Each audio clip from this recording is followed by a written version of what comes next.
Every coffee explained. Espresso.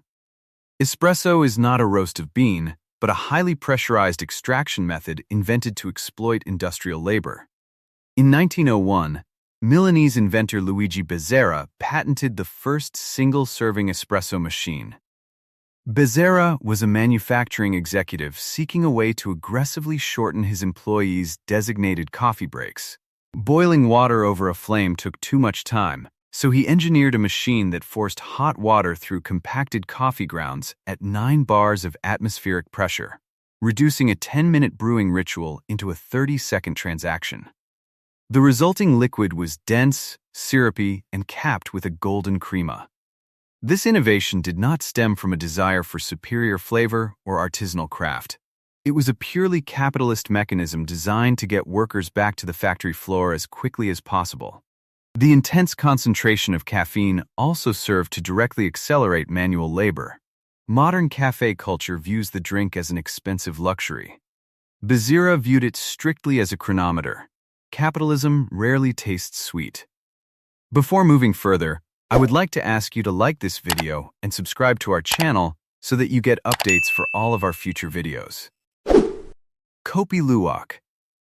Kopi Luwak commands over $100 per cup, yet it began as an act of desperation under colonial subjugation.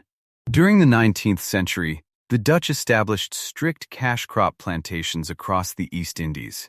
The cultivation system legally prohibited native Indonesian farmers from harvesting coffee beans for their own personal consumption. Seeking any access to the crop they physically cultivated every day, farmers noticed the Asian palm civet ate the ripe coffee cherries and passed the undigested seeds. The laborers quietly gathered these droppings, washed the fermented beans, and roasted them in secret. The digestive enzymes of the civet stripped away the bitter proteins, resulting in an exceptionally smooth brew. The Dutch overlords eventually discovered the practice and co-opted it for export, transforming a survival mechanism of the extreme poor into an ultra-premium commodity. Wealthy tourists now travel across the globe to willingly consume animal feces. This is luxury. The cappuccino. The cappuccino did not originate in Italy, and it was never intended to be an exclusive morning beverage. The drink was formally documented in 18th century Vienna under the name Cappuccino. Austrian coffee houses served a standard brew supplemented with heavy cream and sugar until the liquid's shade exactly matched the distinct brown color of the robes worn by the local Capuchin friars. The etymology is strictly visual. Italian culture later adopted the concept, standardized the use of steamed milk, and implemented the strict societal rule against ordering one after 11 in the morning. This restriction stems from a post-war Italian medical belief that consuming heavy milk after a meal aggressively disrupts human digestion. Modern cafes entirely obscure the beverage's Austrian lineage with aggressive Italian branding and mandatory foam art. Patrons are unknowingly ordering a beverage named after ascetic monks. The friars took literal vows of poverty. Ph Tring. Ph Trung exists entirely because global warfare easily disrupts agricultural supply chains. In 1946, the First Indochina War severely limited civilian access to fresh dairy in Hanoi. Nguyen Van Giang, a bartender working at the Sofitel Legend Metropole Hotel, needed a way to serve milk-based coffee to foreign dignitaries and French colonial officers. Confronted with perpetually empty pantries, he whisked raw egg yolks with sugar and the only available commodity, sweetened condensed milk, until the mixture achieved a thick, airy consistency.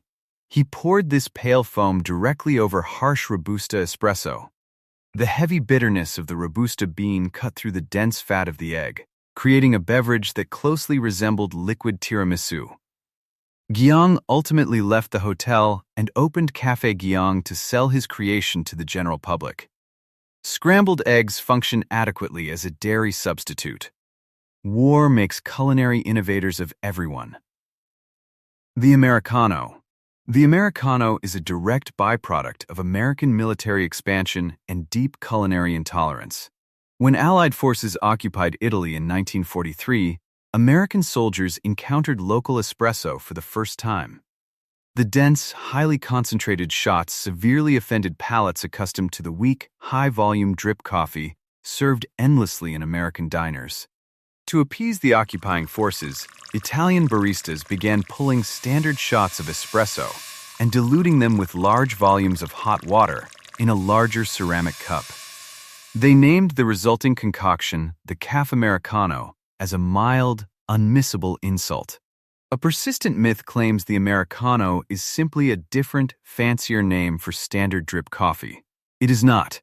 It is fundamentally a watered-down espresso, retaining the specific extraction oils but losing the structural integrity of the crema.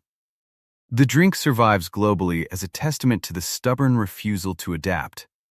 Cultural imperialism comes in a paper cup. Kaffeost. Kaffeost involves deliberately submerging dense blocks of cheese into black coffee.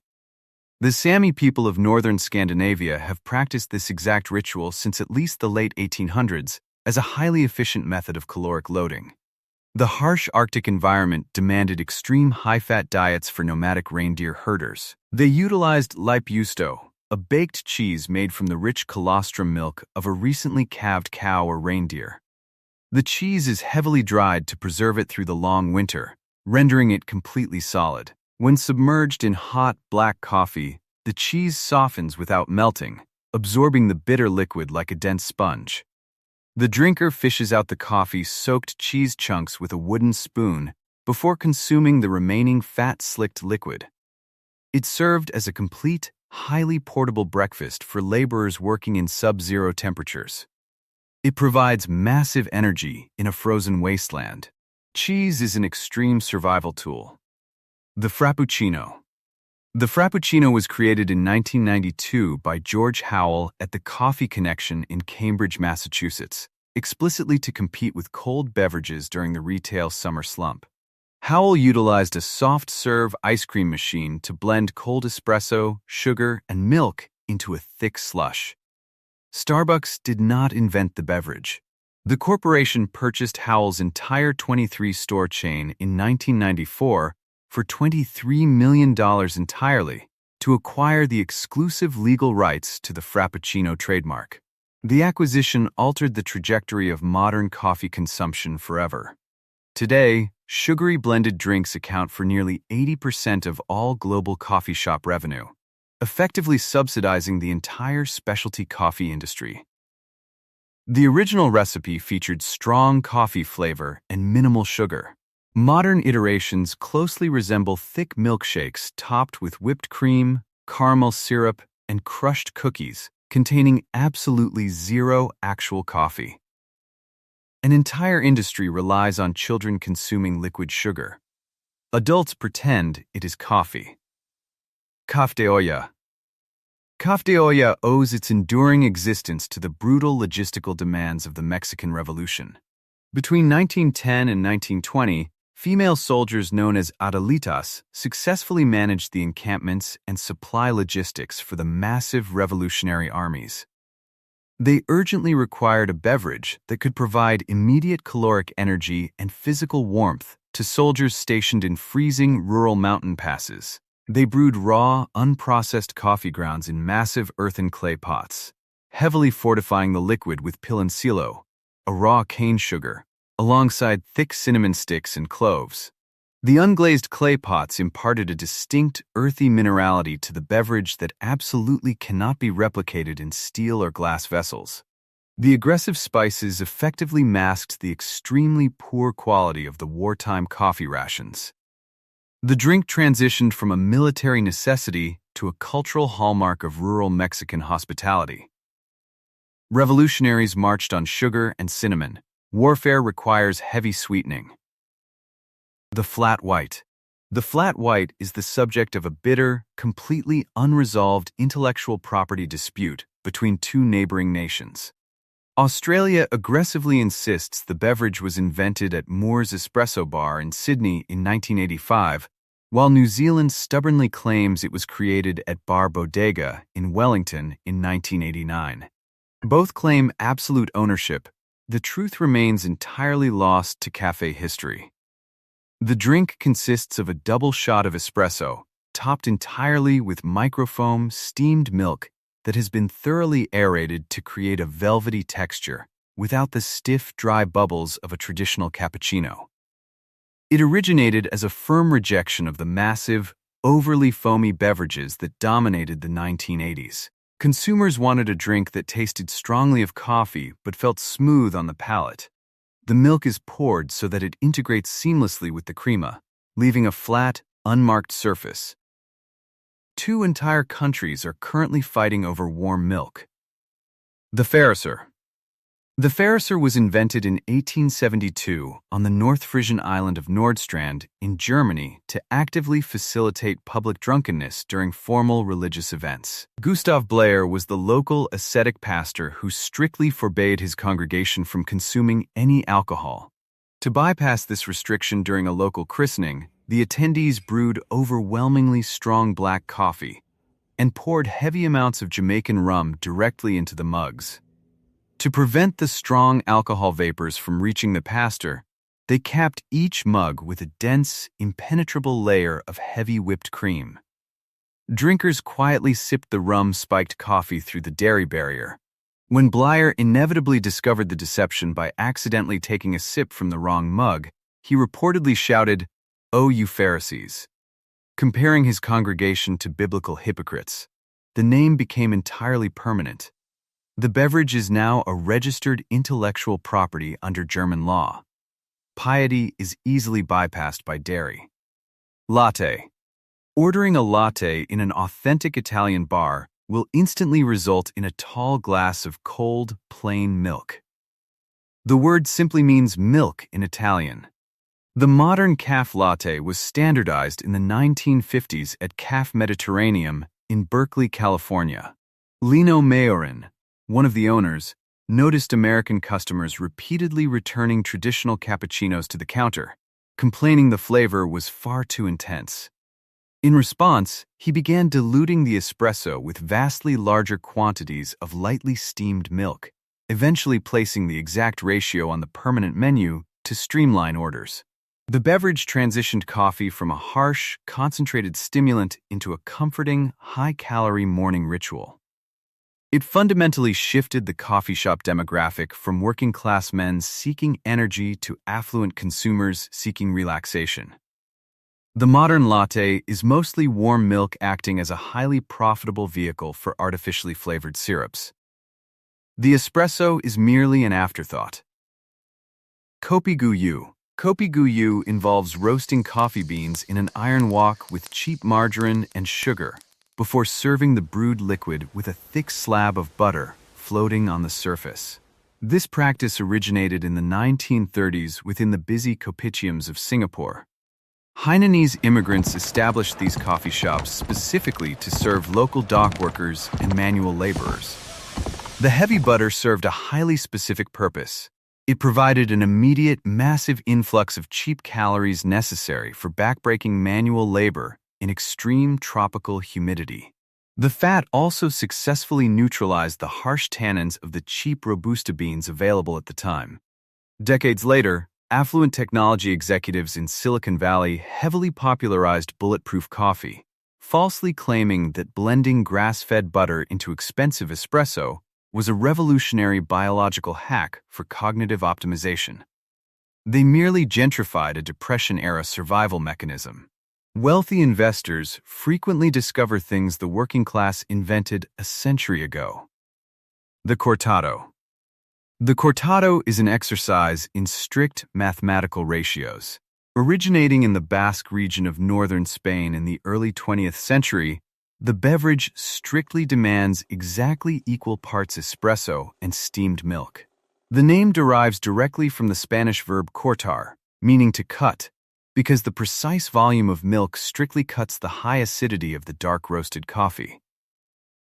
Unlike other espresso beverages, the cortado deliberately lacks any foam. Texturizing the milk introduces air and completely alters the volume, which would actively disrupt the absolute 1-to-1 ratio required for the drink. It was initially consumed by Spanish workers as a quick late afternoon beverage, bridging the gap between lunch and late evening dinners. It never gained the massive cup sizes associated with American coffee culture, because the strict ratio makes scaling up highly unpalatable. The beverage refuses to be supersized. Spanish pragmatism outright rejects unnecessary bubbles. Mazagran. Mazagran is widely documented by culinary historians as the world's very first iced coffee. In 1840, French colonial troops were engaged in a protracted military siege at the fortress of Mazagran in Algeria. Cut off from standard supply lines, the soldiers lacked both the standard brandy and the fresh milk required for their customary coffee consumption. To adapt to the brutal North African heat, they began combining their heavy coffee syrup with cold water and consuming it rapidly to stay awake during long night watches. Upon returning to Paris, the veterans immediately requested the beverage at local cafes, insisting it be served in tall glass vessels. The drink eventually evolved to include lemon juice and carbonated water in Portugal. In 1994, Starbucks attempted to mass-market a bottled, carbonated version of the Mazagran. The product failed completely because consumers found the taste highly repulsive. Carbonated coffee tastes objectively terrible. The macchiato. The macchiato originated in Italy in the 1980s entirely as a visual administrative tool for highly stressed baristas. The word translates literally to stained or marked. When taking multiple overlapping orders during the chaotic morning rush, baristas needed a way to instantly distinguish a plain espresso shot from one containing a tiny drop of milk. They began dropping a small spoonful of white milk foam directly into the center of the dark crema to explicitly mark the cup. It was a functional necessity, not a culinary invention. In 1996, Starbucks co-opted the exact term to release the caramel macchiato. This corporate invention completely inverted the historical ratio, utilizing 90% steamed milk, flavored syrups, and a minuscule amount of espresso poured directly on top. The original name meant a mark of milk on coffee. It now structurally means a large cup of milk marked by sugar. Semantic drift is absolute. Before you go, I would like to ask you to like this video and subscribe to the channel so that you get updates for all of our future videos.